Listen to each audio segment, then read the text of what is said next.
dans Scratch, on a plusieurs cas de figure. Donc ici, on va trouver en bas à droite le menu avec choisir un sprite qui nous amène directement dans la bibliothèque. Mais c'est pas ce qui m'intéresse. Là, c'est pas de prendre les composants, les éléments de base de Scratch, mais d'aller chercher des images que j'ai choisies à l'extérieur. Donc choisir, on a ici la possibilité de dessiner, la surprise, donc un sprite au hasard, et puis ici donc importer un sprite. On a perdu au passage la possibilité qu'on avait dans Scratch 2 de prendre des photos, donc d'utiliser la webcam pour récupérer, donc créer des sprites, ce qui est un peu dommage. Mais voilà, on peut toujours prendre des photos et puis ensuite les importer de cette manière. Alors les ressources que je vais utiliser ici sont issues du site opengameart.org qui fournit des images, des musiques sous licence libre, donc pas mal de ressources qui peuvent être utiles pour le jeu vidéo, qui sont très très pratiques quand vous êtes comme moi extrêmement nul au niveau dessin. Donc je vais cliquer là-dessus, je vais prendre premier cas de figure le plus simple. J'ai choisi alors des éléments de RPG, donc un fichier qui s'appelle doubleaxe.png. Et puis donc ma hache donc a été importée, elle apparaît à l'écran et se trouve ici. Donc quand on regarde dans le costume, quand l'élément est seul comme ici, eh bien c'est extrêmement simple, il est déjà centré, donc on n'aura aucun problème à l'utiliser. Là, on peut Je vais aller chercher une image qui en fait n'est pas seule, hein. C'est-à-dire qu'il y a d'autres éléments dessus. J'importe, et donc j'ai ici, on va aller voir dans les costumes, j'ai mes personnages qui sont des éléments donc de RPG, et je veux garder uniquement par exemple le slime qu'il a.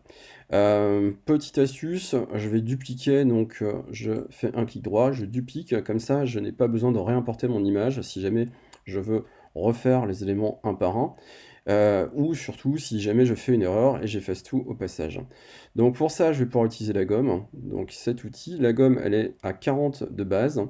On peut l'augmenter pour aller plus vite, hein. Donc je clique, je garde le doigt appuyé et j'augmente la taille. Et je vais comme ça tout dégager. Donc pour retirer le maximum et ne garder que le slime. Le problème, c'est que en fait, mon élément ici n'est pas centré. Le centre de mon écran est là, donc je vais le sélectionner comme ceci, et je le glisse jusqu'à ce que, à un moment, en fait, on va sentir au niveau de la souris que le sprite se place automatiquement ici, au centre. Donc il est centré, c'est bon, et ça c'est une vérification à faire systématiquement, sinon ça peut occasionner de gros problèmes au niveau des déplacements. Troisième cas de figure, j'importe encore un sprite, et là, c'était le premier, enfin le précédent, c'était très bien parce que le fond était transparent. Le problème ici, c'est que sur ce nouveau sprite que je vais donc intégrer, que j'ai importé, c'est que le fond est gris.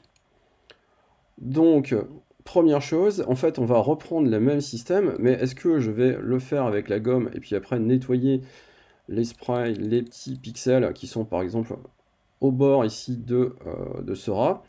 Eh bien non, on a plus simple, c'est-à-dire qu'on va pouvoir utiliser le pot de peinture qui est là, et ce pot de peinture, au niveau du remplissage, on voit cette barre, ce trait qui est en fait la couleur, enfin une couleur qui est la transparence. Donc je vais vérifier, donc je clique dessus pour bien la sélectionner, pour être sûr. Bon, c'était déjà sélectionné auparavant, mais c'est suffisant.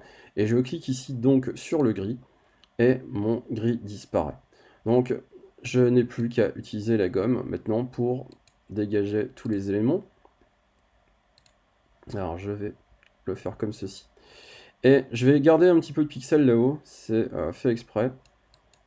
Tout simplement pour vous montrer un petit bug qui peut arriver si on ne fait pas attention. Donc voilà, je retire tous les éléments. Et je vais de nouveau centrer. Donc je récupère, voilà comme ceci. Et je centre. Maintenant si je clique sur mes différents sprites, quand je clique sur la hache, on voit bien que le rectangle clignote et qu'il fait toute la superficie de mon dessin.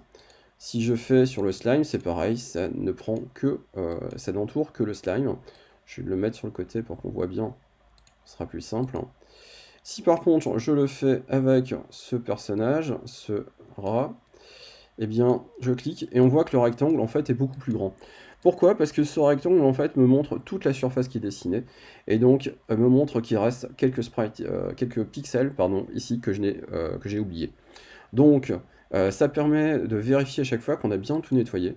Donc, je vais reprendre ma gomme, ici, je nettoie bien en haut et on voit ici que mon A est devenu maintenant, a pris la taille du rectangle, donc c'est correct. Et si je clique, eh bien, on a le rectangle bleu qui s'affiche correctement, qui entoure correctement le rat.